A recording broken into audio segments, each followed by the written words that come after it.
This is Scott Becker with the Becker Private Equity and Business Podcast. We're thrilled today to visit with one of our most listened to guests. We're joined by senior market analyst, valuation analyst, and brilliant person, Matt Wolf. Matt is at a firm called Elliott Davis, a terrific firm. He's going to tell us a little bit about Elliott Davis, and then he'll tell us what he sees with trends with M&A. Is it almost ready to bounce back? What's he expecting, and what's he seeing? Matt, can you take a moment? Tell us about yourself. Tell us about Elliott Davis, and then let's talk about what you're seeing and what's going on. Yeah, happy to, Scott. Thanks. I guess quick background on myself, spent nearly 20 years in sort of the valuation, private equity deal space at now at Elliott Davis, which is a firm sort of based in the Southeast, serving clients nationally. Again, very focused on middle market deals, audit, tax, consulting, advisory, and heavily leaning into industry and technology-based approaches to solving our clients' problems. So, exciting firm, exciting time to be an advisor to these to middle market deals nationally, globally, and it's just been a wild ride the past few months or so, as I'm sure all your listeners can also attest to. And what I've been really looking at lately, Scott, is just some of the changes to allocation ideology from limited partners and other sort of institutional investors, right? We've seen a pullback from public equities into, high yield credits, into, gold of all things, as people try to navigate this sort of changing geopolitical, changing macroeconomic regime, I guess, for lack of a better word, and more specific to private equity. You saw big news a few days, maybe a week ago now, of Yale selling up as much as $6 billion of its private equity holdings.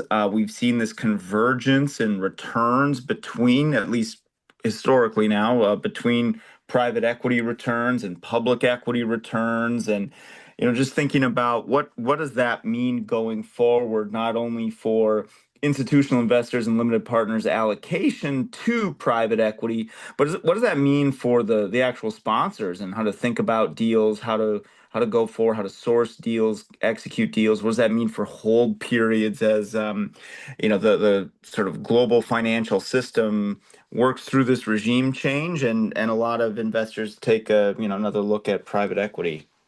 And talk about that, because there's multiple different types of investors in private equity. There's obviously the big institutions, such that you're talking about, like Yale, like the pension funds, that have made private equity a core part of their portfolio over the years. And then you've got sort of what I would call moderate to higher worth, that high net worth individuals that increasingly over the last bunch of years made PE and VC part of their portfolios. And for the institutions that are adults in the room, at least to an extent, they take the ups and downs with a grain of salt. I feel like some of the high net worth individuals finally felt like they arrived and could invest in PE and VC, and felt like it was almost like a status symbol, like the richest of the rich buy sports teams, the next richest buy, join 10 golf clubs, the next richest that are often pretending to be rich buy really fancy cars so people could see that they're doing well. And then there's a whole cadre of people that felt like, oh my God, we made it. We've invested in private equity funds. We've been invited to the dance, only to see that we felt like the dog who caught the car, the dog that was chasing the car and catches the car and thinks, oh, this isn't as great as I thought. So what's your sense of this? Where does this go from here? Is private equity going to remain, this critically important asset class, or are we all in trouble on this? And what we all hope for, like the dog catching the car, is not as good a car as we wanted to catch.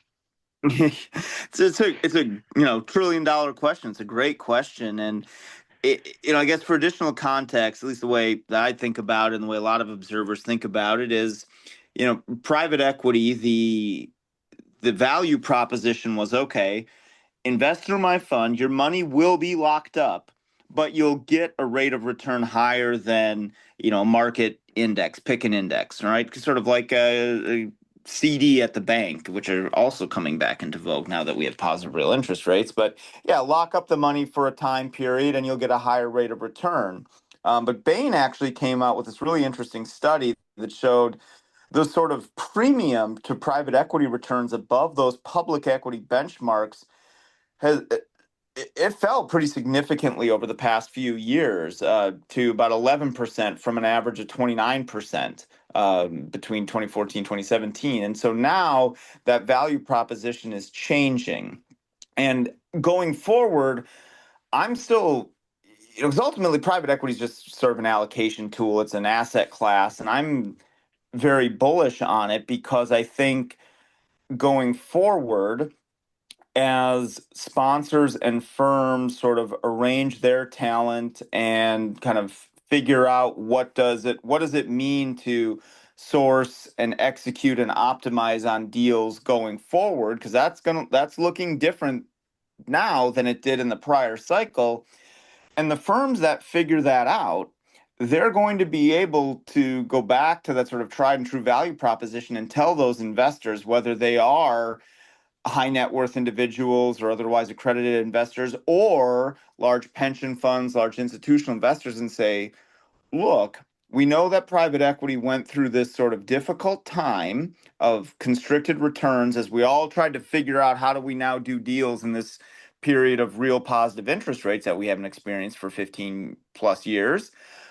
But we've figured it out, right? We are, focusing on these niches. We have these operating partners. We have this model that we followed, and I can point to the last fund and show how we outperformed, and you should try us again. So I think that's a long way of saying that I think the sort of private equity sponsor model is going through its own changes, and there will be some sponsors that figure it out and they can sustain an advantage and demonstrate and sustain returns above public equity in such a way that some investors will want to lock up their money with them to access that return.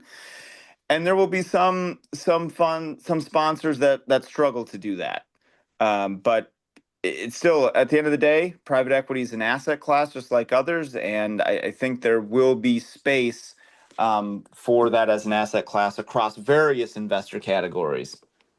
So I'll ask you a question, and again, you can answer this. There's probably only one answer you can get. Every quarter from the private equity and VC funds I'm invested in, I get the valuation, the updated valuation of my stake in it. And how much can I trust those valuations that really feels like long term the reality of it, or is that just it doesn't really matter because they're not being sold at this point, so it doesn't really matter? So, yes, I am at a very unique cross section or overlay of skill sets to be able to answer that question. And the guidance I would give you or anybody else is, um, it's not so much the level of the valuation, but the direction of it, right? So, okay, if you're invested in a position and it's been held at cost for 4 years, well, why is that? What's the story there? Does that story make sense? How do you feel about that?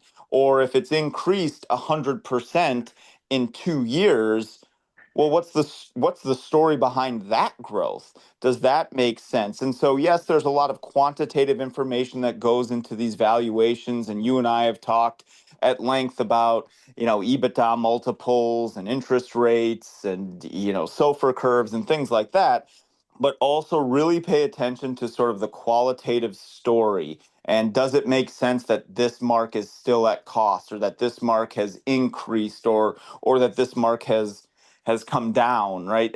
And I think that's the telltale sign. And if you're looking at some valuations and say, wow, all of these things have, we've been in these positions in this fund for somewhere between 2 to 5 years on all of these, and they're all still held at cost.